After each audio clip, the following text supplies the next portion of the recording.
Մեր հանրության շրջանում տենց ընկալում կա, որ քրեական ենթամշակույթը,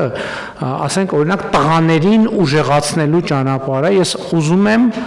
պաշտոնապես հայտարարել, որ ուղիղ հակառակը քրեական ենթամշակույթը տղաներին բոլոր առումներով թուլացնելու, ինքնությունից զրկելու, ինքնուրույնությունից զրկելու, մտածողության սեփական ձևեր ունենալու զրկելու մեթոդ է։ Սա ամենամեծ մոլորությունն է, որ մեր երեկանության մեջ խոսք կա, չէ, դե տղա է, ոչինչ, թող մի քիչ էլ տենց բան։ Իրաց թվում է, թե այդպիսով տղաները ուժեղանում են։ Այդպիսով տղաները թուլանում են, բոլոր առումներով թուլանում են, զրկվում են կամքից, զրկվում են խելքից, զրկվում են ինքնուրույն մտածելու և մտածողության սեփական բանաձևեր ունենալու բանից, հնարավոր, ինչքան մարդը քրեական ենթամշակույթի մոտ է, այնքան ավելի հեշտ կառավարելի է։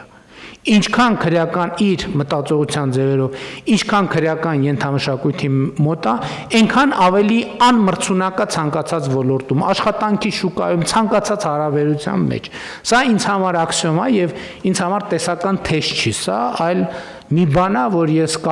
ես գիտեմ եւ տեսականորեն եւ գործնականում։ Եվ սա ֆունդամենտալ պրոբլեմ է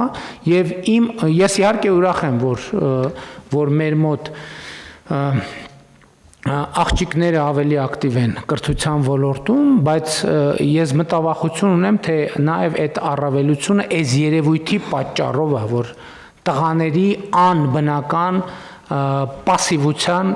քրեական ենթամշակույթի բերումով պասիվության արդյունքում է եւ ես կարծում եմ, որ այստեղ մենք էլի քաղաքականություններ մշակելու անհրաժեշտություն ունենք։ Ոնց անենք, որ տղաներին ավելի մոտեցնենք գիտելիքին, կրթությանը, սկսած եւ ընդհանրապես հանրային կյանքին էլ, այս տրամաբանությունն էլ է շատ կարեւոր։